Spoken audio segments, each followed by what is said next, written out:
Resource-based learning, a needs-based blended learning plan for teaching impact of word choice in literature.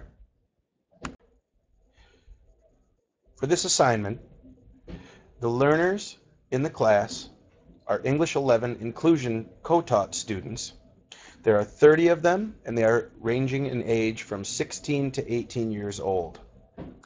The makeup of the class reflects fairly accurately the population of Belvedere High School.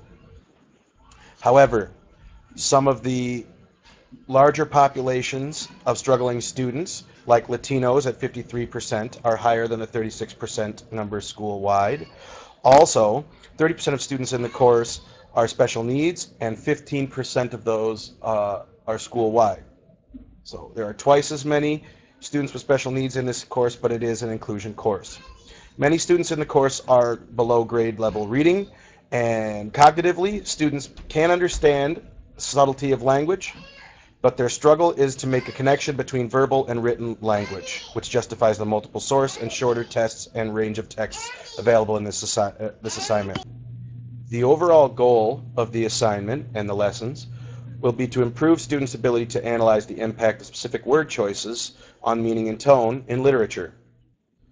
The specific goal is that 100% of students will grow in the skill, and that 60% of students will grow 1/2 of a point on the Marzano scale.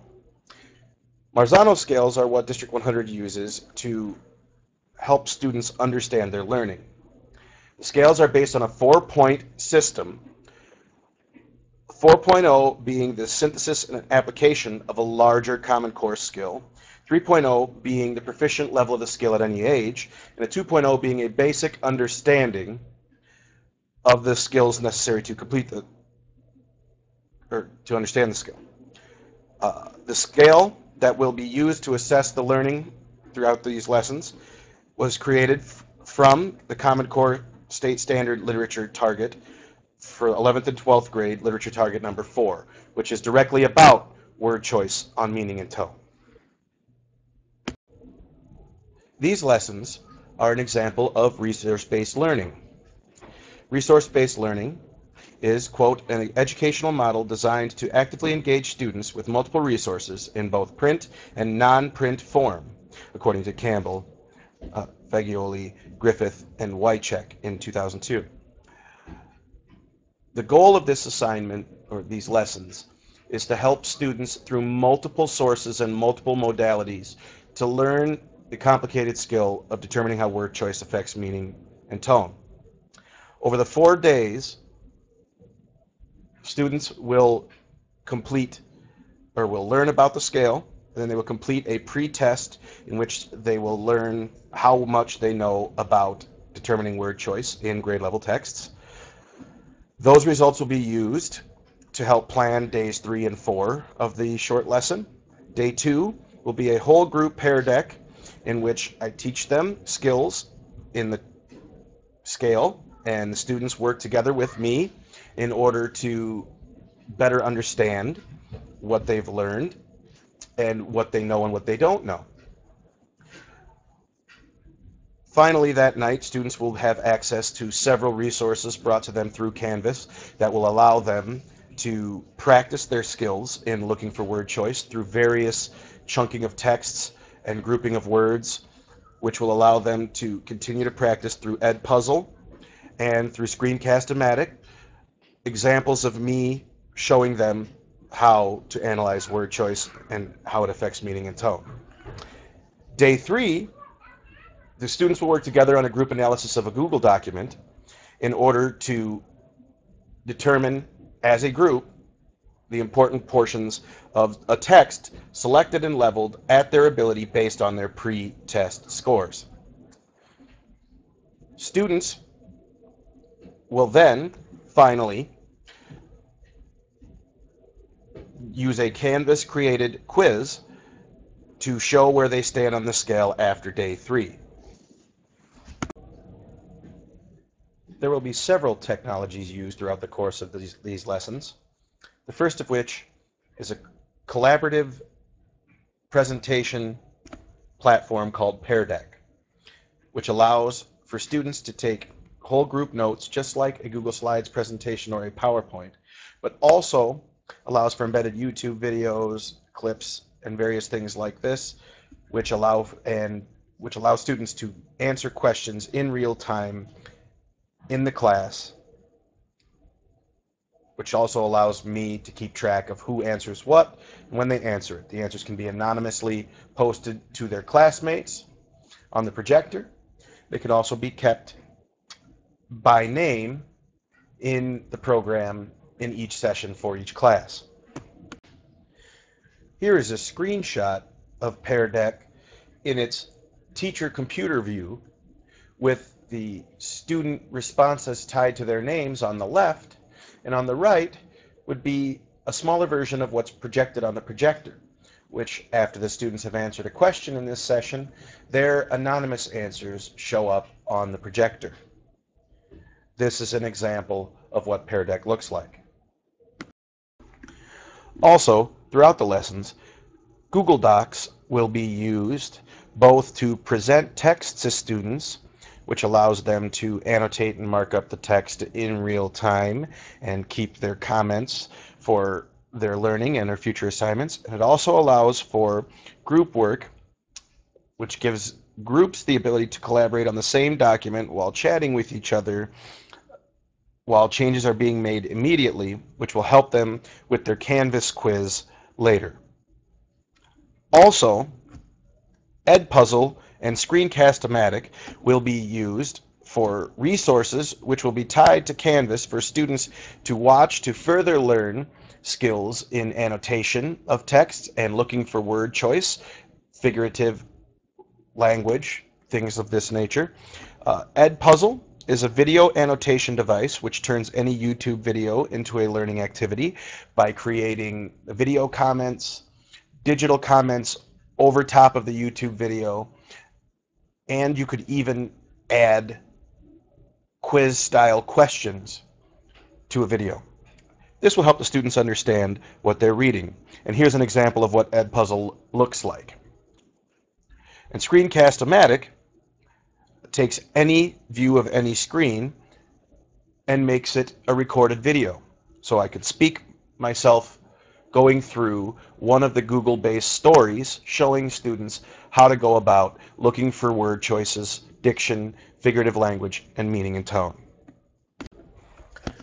For the final summative evaluation for this group of lessons, students will be given a group of various texts to choose from on their Canvas website, and they will annotate and find examples of powerful word choice and strong figurative language.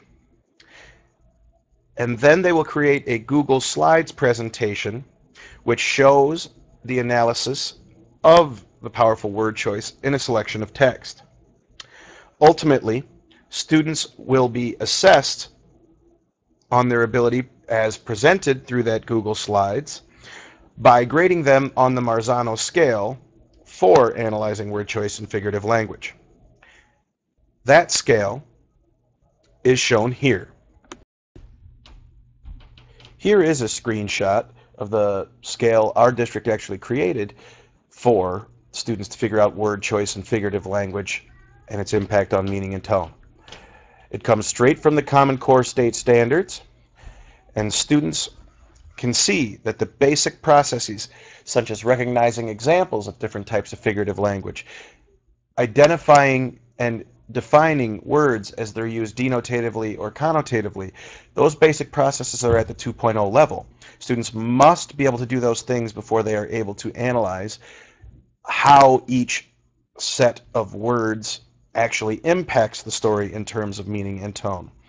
If students can do all the things at the 2.0 level, and then in their own words describe how word choices affect text, they can work their way up to a 3, and then eventually would be able to attempt a 4.0 challenge level activity, which requires students to synthesize, create, or application of the task in some larger real-world outside source. These scales allow for true student understanding of what's expected of them and tracking of their knowledge, both on my part and on the student's part, toward gaining proficiency in each skill, which allows for greater self-efficacy in all things we do. Overall, this resource-based group of lessons is a student-centered digital plan with high customizability for individual students and students in different places in their learning. This platform, using Canvas and the multiple modalities and various resources, allows for more specific, immediate data in my grouping of formative assessments and more options for individual learning based on the data I receive in those formative assessments.